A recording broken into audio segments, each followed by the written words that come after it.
आदेश जी, आज ये हड़ताल जो घोषित किया गया है किसानों द्वारा वो शायद फ्लॉप रहा, इसी वजह से केजरीवाल जी नज़रबंद हो गए हैं।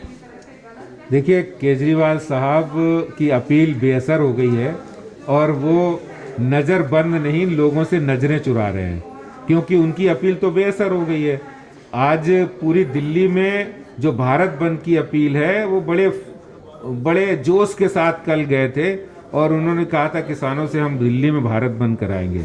लेकिन आज दिल्ली के मुख्यमंत्री की बात कोई सुनना नहीं चाहता है।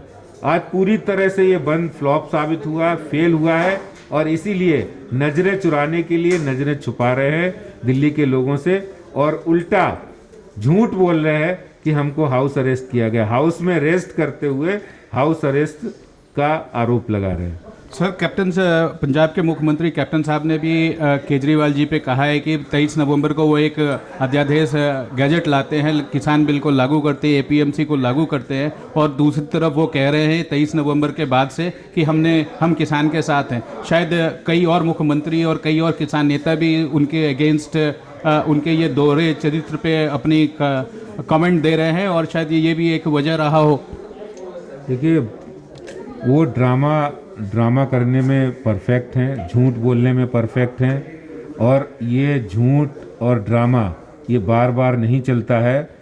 एक बार बोला, 2 बार बोला, 10 बार बोला, अब दिल्ली के लोग भी जान गए और सब लोग ये जान गए हैं कि हर मुद्दे पर, चाहे वो किसान, दिल्ली के अंदर किसानों को आप कोई सुविधा नहीं दे रहे हैं, किसानों को झूठ बोल रहे हैं और बाहर जाके किसानों का आंदोलन में जाके झूठा एक ड्रामा करते हैं, जबकि 23 नवंबर को आप पहले से ही बिल को यहाँ संवैधानिक दर्जा दे चुके हैं।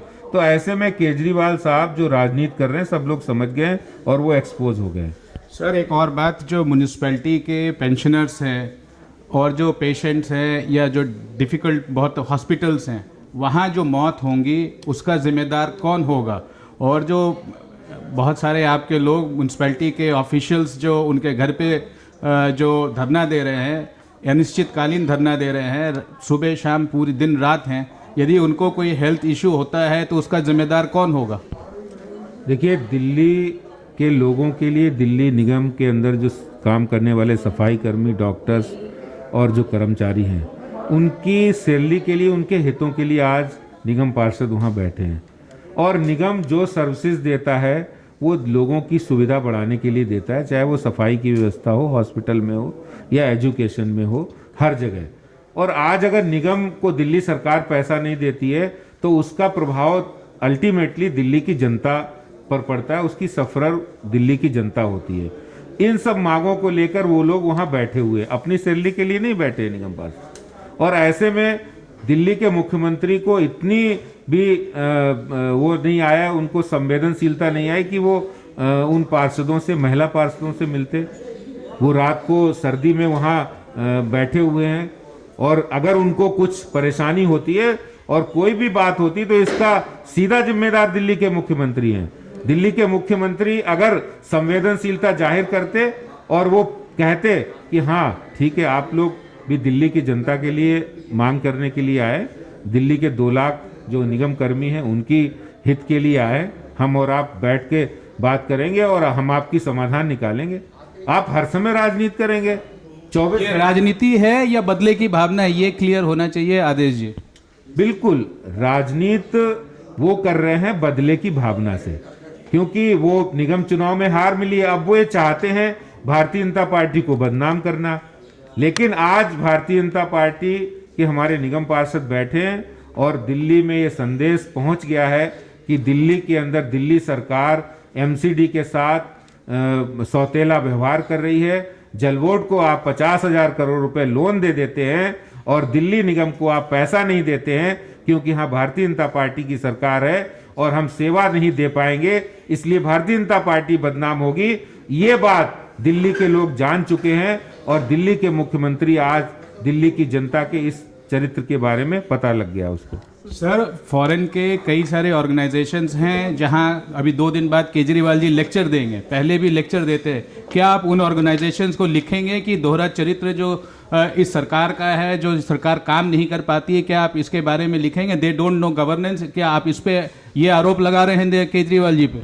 देखिए, अभी मैं उत्तराखंड गया था, उत्तराखंड के मुख्यमंत्री जी से मिला, तो उन्होंने मेरे से पूछा क्या आपके यहाँ कोई बाइक एम्बुलेंस है? तो मैंने कहा आज तक तो मैंने देखी नहीं। बोले यहाँ उत्तराखंड में आम आदमी पार्टी के लोग ये कैंपेन कर रहे हैं कि मैं दिल्ली की तरह, जैसे दिल्ली में बाइक एम्बुलेंस लगा दिए, छोटी छोटी गलियों से कोई पेशेंट को दिक्कत होती है डायरेक्ट हॉस्पिटल ले जाने के लिए, वहाँ बाइक एम्बुलेंस लगा दी। उत्तराखंड में हमारी सरकार आएगी तो हम ऐसा यहाँ कर देंगे। तो ये झूठ, गोवा हो, छत्तीसगढ़ हो या उत्तराखंड हो, ये झूठ का जो मॉडल है ये अब बिल्कुल फ्लॉप होगा। इसको एक्सपोज करके हर हालत में हम रहेंगे।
Download Tarang online radio app from Google Play Store.